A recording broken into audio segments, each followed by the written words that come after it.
Alright then, guess who's foregoing being a responsible student to dick around with their webcam? I, uh, I assure you, you will never figure it out.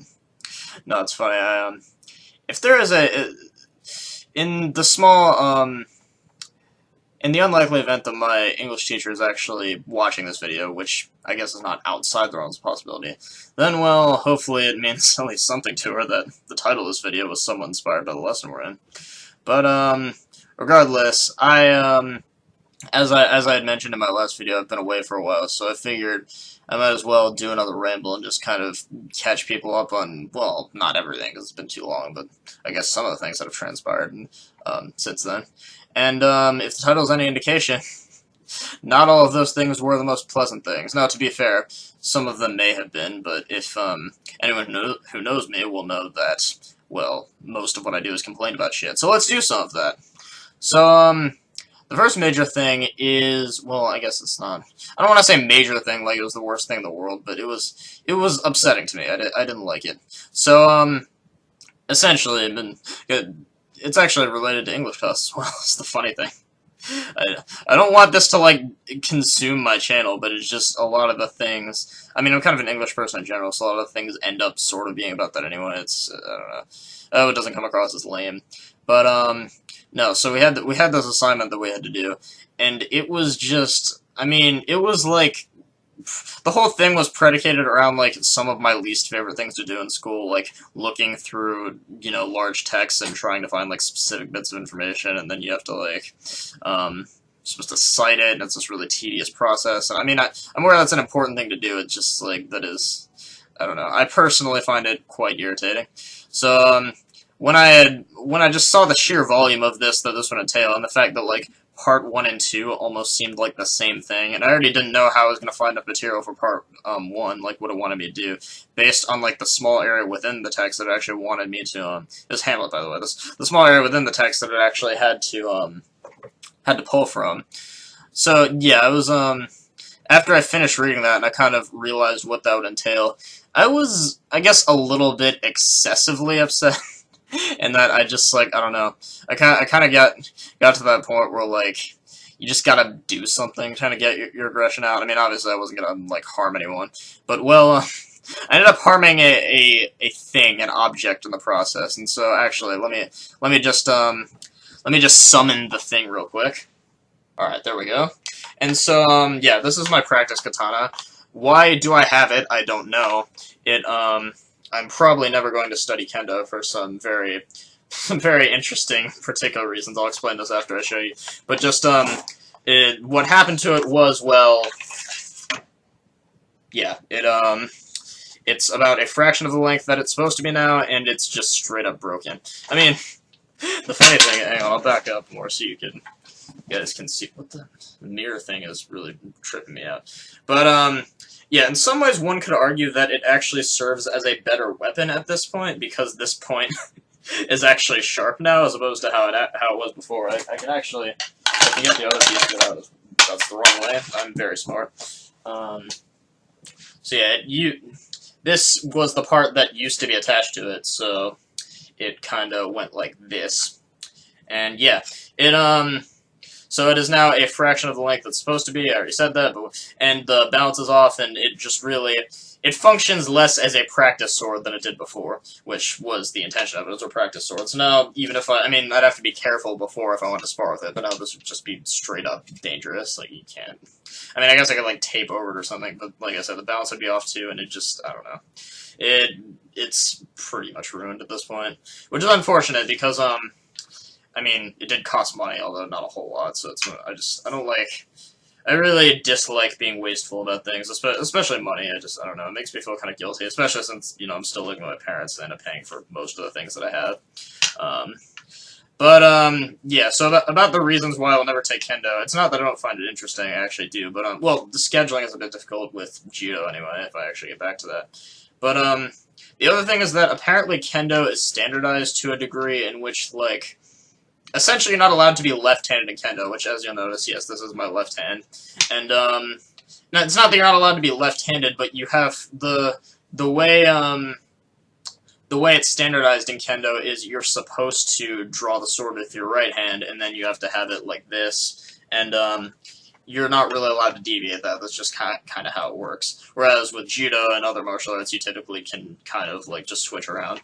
Which it's funny though, because I read on the internet. Now, granted, you do have to take everything you read on the internet with kind of a fistful of salt. Well, maybe not everything, but most things. But they were saying that it's actually somewhat advantageous if you're left-handed with kendo, because I guess like if you're holding it like this and then you have to cut, then I guess what it is theoretically the hand on the bottom of the handle is actually driving the power of the blade, whereas the front hand is more just guiding it and aligning it.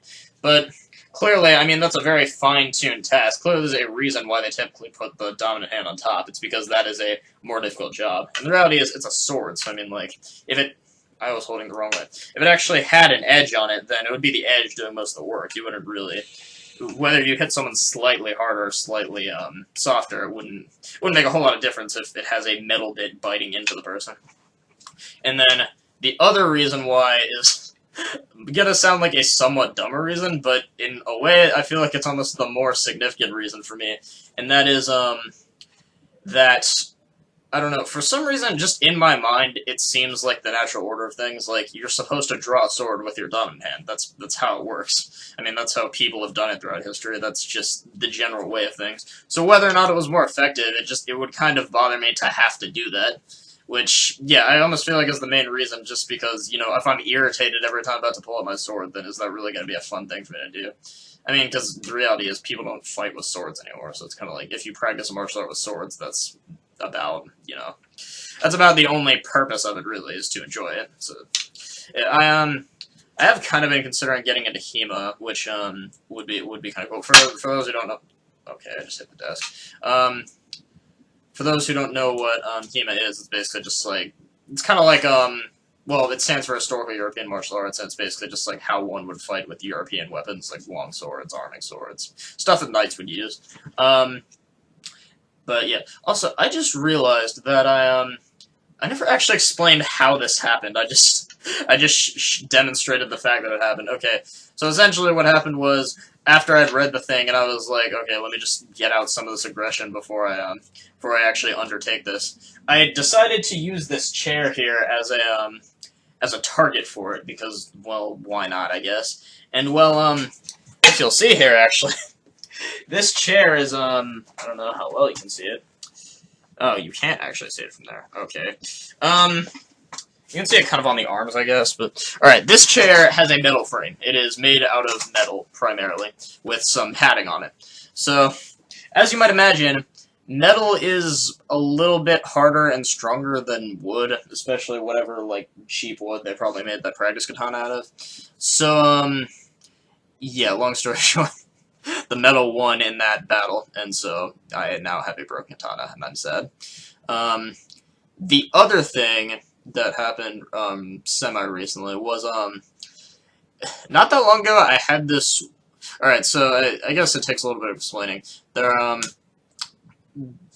was this period of time where basically my hair was like perpetually oily, and what I mean by that is like I would wash it, and then like an hour after I wash it, it would still be oily, and like this was somewhat upsetting to me because, you know, it looks bad. I mean, not that like fashion and appearance has ever been a super important thing to me, but it's just kind of one of those things of like, you know, no one likes looking trashy and shit like that. But so I was kind of disheartened by this, so I was talking to my mom about it, and she was like, we have this clarifying shampoo, you could use that. So I tried that, and, well, to some degree it got rid of the oiliness, but the problem with that was that, after I had used it, I noticed a peculiar problem, and that was my hair was sticky. Like, it was like, if I touched it and I pulled my hand up, like, it would come up. And not like, I mean, it comes up slightly now, but, like, more so than is typical. And, yeah, it almost felt like I had, like, syrup or something in it. I mean, it wasn't quite that bad, but it was almost like some hair gel that just didn't work quite right. Like, I don't know, it was upsetting, especially considering that, you know, that's the thing is, I don't usually put a whole lot of work into, like, you know, how my hair looks. I mean, you know, my haircut is pretty standard, I think. But, I'm sorry, my monitor turned off for a second. I appreciate the texture of my own hair is kind of the thing, and well, you know, I there's not a whole lot of things that I particularly like about my parents, so it's kind of one of those things where when that thing got screwed up, it was like, I don't know, it was quite a demoralizing thing, and you know, I just didn't like the texture. I hated every aspect of that situation. Um, so that happened. So then I was I told them about that, my parents, and so they were kind of thinking that if I just washed it enough, so that would come out. So I did that, and then I got worse somehow. I don't know how that actually contributed to it, but yeah, the shampoo that I always use somehow worsened the situation. And then after that, they looked online. They found out that supposedly you can get it out with apple cider vinegar. I thought that was a little strange, but at that point I was like, you know, whatever, I'll try pretty much anything. So I tried that. That did not work in the slightest. So just picture me going to school the next day, and my hair is still sticky. It looks like crap, and it now smells like apple cider vinegar. And keep in mind, I don't think I've mentioned this on video yet, but I actually have a fairly like sensitive sense of smell. So even if no one else could smell it, I was basically smelling apple cider vinegar all day, and so. As you can imagine, that was one of the more miserable days I had in a while at that point. But the good news was after school that day we went to, I think it was Great Clips, and we got that sorted. I guess they did some clarifying thing. Although it was funny when I described to the stylist what had actually happened, she was like, she basically said that it probably happened because the clarifying shampoo I used was expired, which, yeah, I mean, we've had it forever, so apparently that was what it was. I don't know why that is the case, just it had something to do with, like, chemicals separating from the oils or something like that. I don't know, but I am glad that has been resolved.